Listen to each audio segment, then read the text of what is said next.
Hello, welcome back to HWL Radio Sports. I'm here with the co-host. Tony over some Don't Stop Corporation, guys. It's Wednesday, May 2nd, 2018. For the NBA playoffs last night was on and on. First, your boys, Cleveland Cavaliers. LeBron James, another triple-double. Let's talk about it. No. They snuck one. They snuck one in last night. So Toronto is sick right now. They sick, letting that game get away. They led the whole game, basically, and Cleveland gave them a sucker punch. LeBron James, 26 points, 13 assists, 11 rebounds. So what do you think about that? Well, I think the key is, that was awesome, but here's what got me right here. If they do this right here, I'm going to say this right here to you. I was glad. I can't wait till the show started. I wanted to tell you something. If Cleveland played like this, there's no way the Pacers would have got close to them. Ready for this one? JR got 20 points. Kyle Korver got 19. Remember I told you about Jeff Green? Mm-hmm. If he got to play good, he got 16. Love the guy scored a lot of points, but he got to get his rebounds. He got 13. And then Tristan got 14 points and 12 rebounds.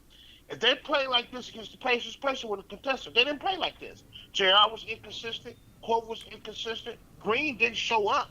Tristan showed up at the last game in Game 7, and then Love was inconsistent. Mm-hmm. But this is the Cleveland Cavaliers team that can take them to the finals and compete well against the Western Conference team.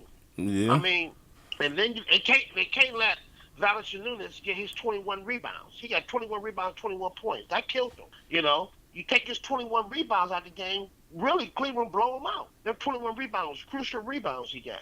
Yeah. He got 21 and 21. And then Rosen got 22 and Lowry got 18 points. Then they got to keep Ibaka. He only got 2 rebounds. That helped him. You know, he only got 2 rebounds. So we keep him on the rebound low, and they got Cavaliers got a chance of probably beating these boys 4 games to 1. I can't see them winning 2 in Cleveland. You know, you can't see them winning 2 in Cleveland. No, I think it go like this. Honestly, the way they match up, I don't see a Game 7. I see Cleveland won the first one. I give Toronto the next one. I give Cleveland going 2 games, at home. So I make it 3-1. Then Toronto winning possibly, but I wouldn't be surprised to go 4-1, 4-2. Cleveland, because Toronto messed up last night. They should have won that game. Let that game get away.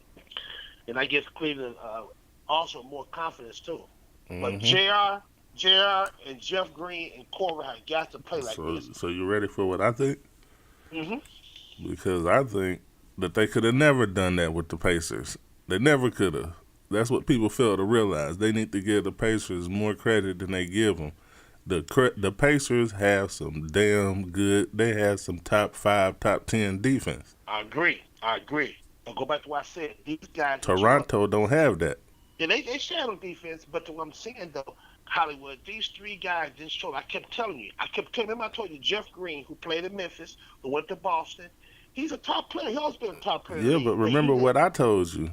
I said that when they go over to Toronto, there's going to be more people scoring because they're not on defense as hard. They don't match up as well, right? I agree. No, because when you play defense as hard as they was playing against the Pacers, something's got to give, and your offense is going to give. That's the same position that Toronto is in now. If they play harder defense, they're going to give up offense. So the only thing they can do is try to run their offense as much as they can. I just gave them a piece of advice, even though that ain't even my damn team. But that's what they gonna have to do. Well, I agree on that because you're working actually harder too, so you know where you down a little bit. But your boy LeBron James was amazing last night, unstoppable, man. No, he wasn't amazing. LeBron James is just that damn good. He's like a Floyd Mayweather of basketball. The nigga's actually fatigued in this game. He only had a day to rest, damn near. He had basically a day to rest. He did. He had 1 day. After catching cramps in the seventh game of a hard-fought series. And they said that too. They said he was tired because of that. Yeah, he had to sit down early. Mm-hmm. I think he went to the bench the first or the second quarter and sat down. I think it was the first quarter. But he got that triple-double, though. He got that 26, 13, 11. And he's right now the all-time leading triple-doubles in the NBA playoffs. You have Magic Johnson at 30. You have LeBron James at 21, who's in second place. Then you got Larry Bird Then you got your boy Rondo is in fifth place. I forget who's in the fourth place spot. But you You got them talking in the about top four? five. You talking about four to You talking about 6 to 5 games? I'm thinking about 4 of them games. Because the thing is, you got to understand, Kevin Love still ain't showed up yet. Kevin Love still ain't showed up none of these So, playoffs. so you think they can sweep them? I think they can sweep the shit out of the Toronto Raptors. And I think Charles Barkley and everybody's exaggerating the matter to probably pull people along. But nigga, they don't match up with the Cavaliers. Period, point blank. The Cavaliers made so many mistakes. They sure did. They made a They lot of did. mistakes. They didn't do turnovers. They had a low turnover count. But that don't excuse mistakes. Still, there's still more mistakes you can make without turnovers, and Right. they They did a didn't lot of that. capitalize off of them. They didn't capitalize off of them like they're supposed to do Toronto. And I kind of hurt. But that was it was a good game though. I really enjoyed the game. No, I it was watched the game. definitely a good game. I watched the game. I said, man, I really enjoying it. I'm enjoying this game, especially with the overtime. I was like, yes. I was so glad because, like I told you, Hollywood, I'm not jumping the back. I'm not a big Cleveland fan. I'm not. I told you, I like Cleveland because I like LeBron James. I told you that on some real stuff. I told everybody But look, after that trade. though, hold on though, before you say that, this is the crazy thing. Why I was like, why did this motherfucker get up and talk about we gonna talk about soccer today?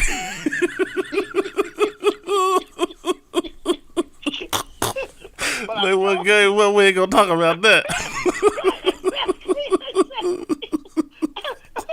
Oh yeah, I know. I'm gonna switch. I'm gonna flip the script, right?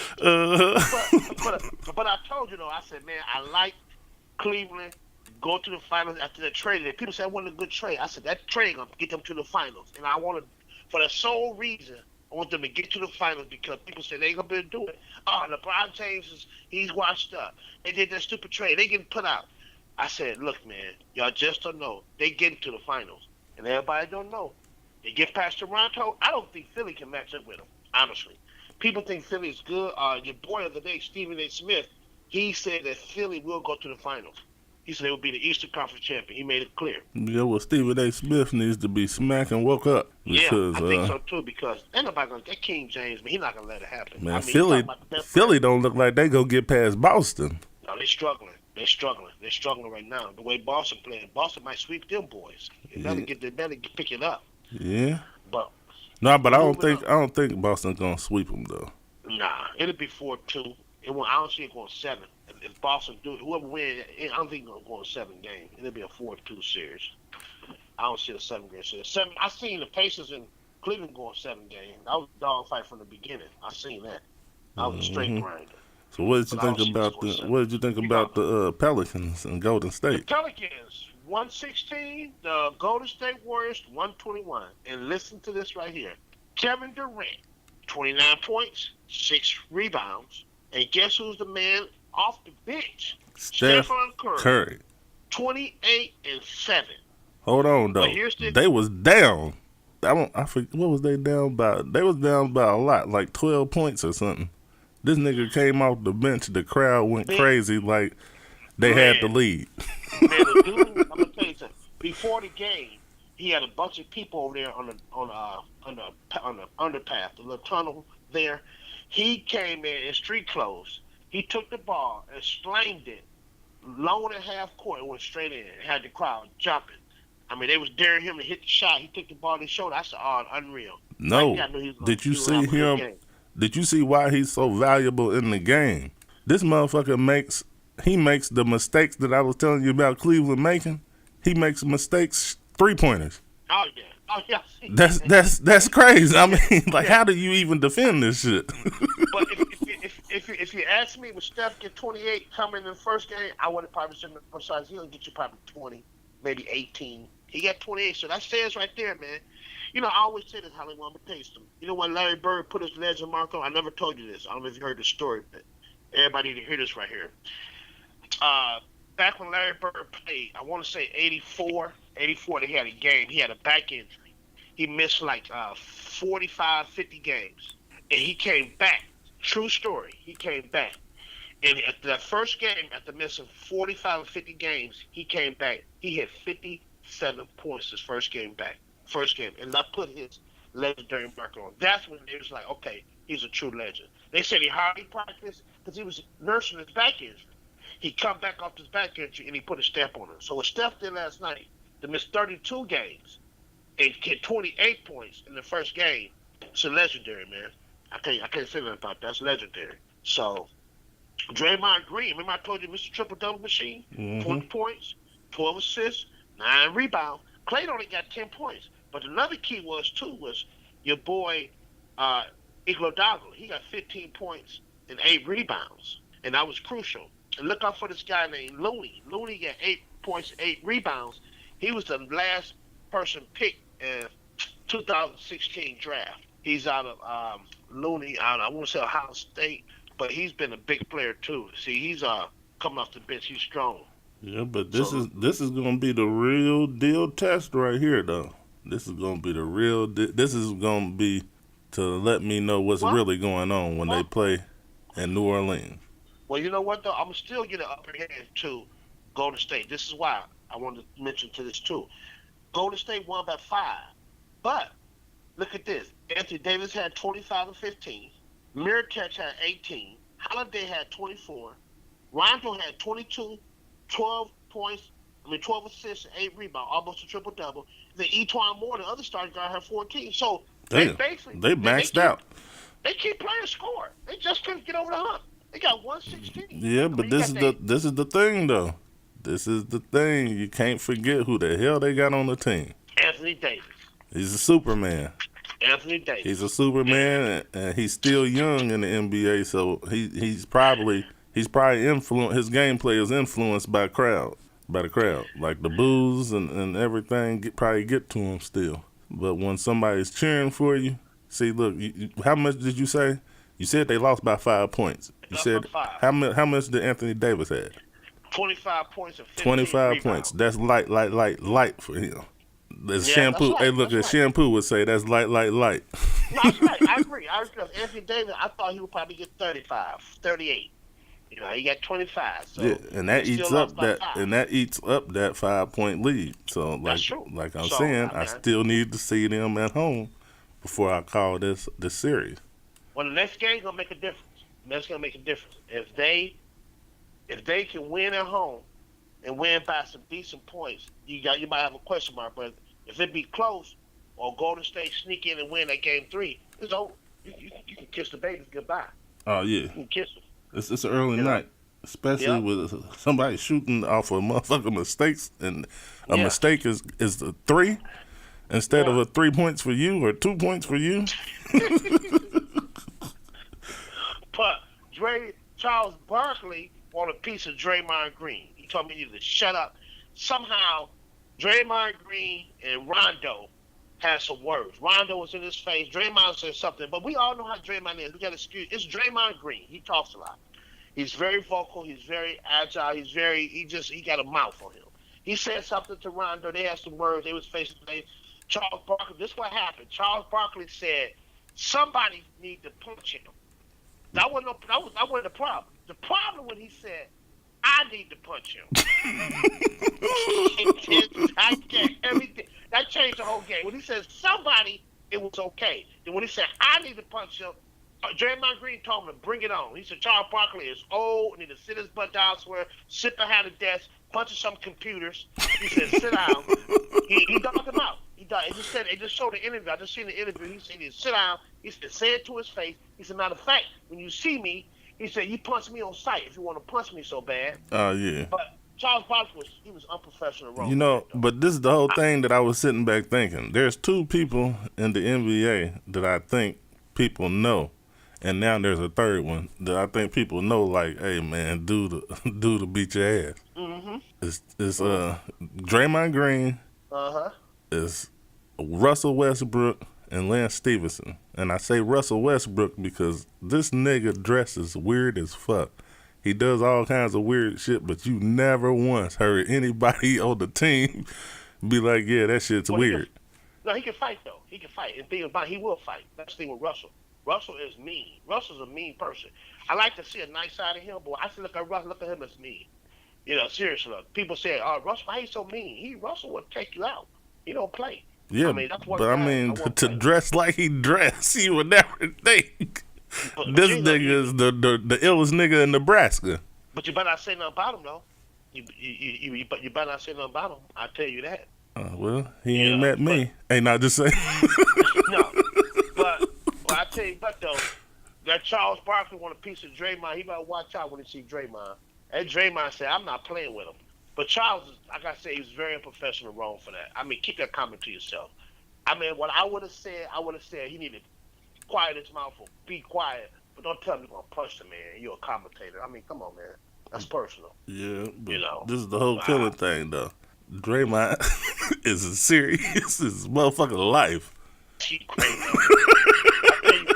I'm gonna tell you what though. In the playoffs, he's ready to cost he's ready to cause himself to get put out the playoffs to catch that. Because they can't afford to lose. So putting up numbers like 20 and 12 and 9. I mean, he got a triple double the first game. I mean, this is a triple double machine in the playoffs. Come on, they can't afford to lose him. If I was Draymond, I wouldn't play into the Charles Barkley little antic. I'd be like, man, you seriously want to say we win it? And guess what? As we win it, I'm collecting a triple double. That's all I got to say. And I'm but another thing that I noticed, a lot of them motherfuckers, they used to be in the game. They used to play the game. See, I didn't play the game, so there's no need for me to be biased or jealous of somebody overshadowing my stats. Or I used to be this person on the court, now this nigga's this person, then he's passing me up. He's a better defender than me. He's better this. I think some of them be getting salty, really. Yeah, they do. They do. And Charles Barkley, if you notice, Charles Barkley, I like him. I like his vocal voice. He's real to the point. He's a straight blunt. I like that about Charles Barkley. But to me, I'm gonna be honest with you. This is what I feel about Charles. I'm glad you said you made a good point. You made a good point. And I'm gonna speak on it. I'm gonna piggyback on what you said. The reason I'm saying this is I like Charles Barkley. I like his blunt voice. He's straight blunt. But Charles Barkley, when he says something good about somebody, I'm really shocked. You know why? Because I think Charles Barkley is jealous of a lot of players because back when he played, he was good. He was a star. A lot of these guys coming up now, they're making more money. They're putting up numbers.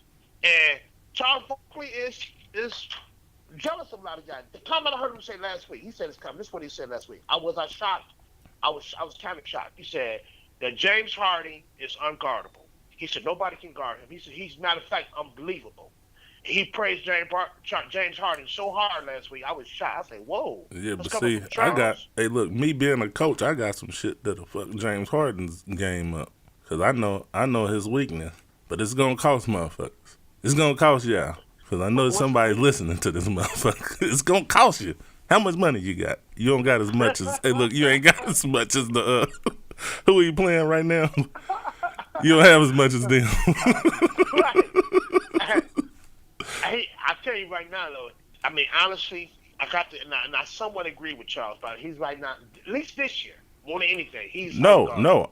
When he does this, what he does, he's definitely unguardable because people ain't like a Jordan of the game, like LeBron James. If he was more like a thinker, he'd be definitely unstoppable because he has a lot to his game, but the thinking part he don't have to his game. He has the physical part. He has all the physical. He just don't have the thinking all the way down because he's thinking better now. But Jordan's getting you up, and that's how he was scoring so much because most of his shit was coming from free throws because he'll get you up in that air. And he's shooting that jumper, and it's going to 9 times out of 10 be a 3-point play, but sometimes he's still going to get 2 shots, and it's going to be easy to. Right. And he's resting. Right. But you know what? The biggest thing, while all that what you said is fine, you know what the biggest thing I think they have a hard time with him? And I guarantee you can ask 20 people, and 17 going to agree with me. 3 might not, but it is. He's left-handed. It's tough to contain a left-hand bona fide shooter. I've seen it. I played basketball all the way up to my sophomore year in high school. I was more football and track. I played all the way in college, football and track. 4 years football, 4 years track in college. But I tell you what, though, man, that left-handed, what I've noticed, when you got a bona fide left-hand shooter, it's hard to stop him, man. And that's what he brings to the table. That left hand is hard to get around, man. That boy got a left hand jumper so mean. I mean, it's unreal. And that's what he brings. That's what. And if he was right handed, I think you can contest him a little more. But that left hand on that left hand side is tough. And ask anybody about left hand shooter. Once you got a left handed hot shooter, it's tough to stop him. It's tough. So that's it. A big game tonight. You got Houston with Utah again. See what's gonna happen. Philadelphia. And they at home. It's another deciding factor game. This is gonna let us know who's going where and what's gonna happen. We're gonna see. So Donovan Mitchell, you better be ready. And that's gonna be the show for today. So go ahead and shoot your shot. You guys, have a great day and be good to yourself as well as to others on this May 2nd. Enjoy the weather. Thank you. All right, and there you have it. Another great show at HWL Radio Sports. Go over to HWLRADIO.COM, download the music app. Also, make sure you check out our sponsors on the sponsors page or below the show on HWLRadio.com. It's Ticket City, where you can get all your playoff tickets to wherever, Utah, Cleveland, Golden State, whatever game you want to go to, they got it. And guaranteed tickets, seats, everything good at a low price. So, like I always say, hit my motherfucking music. And if you don't hear the music, it's because you didn't go over to HWLRadio.com and download the music app. You do it, bam, you hear it, all right, you good. I'm out.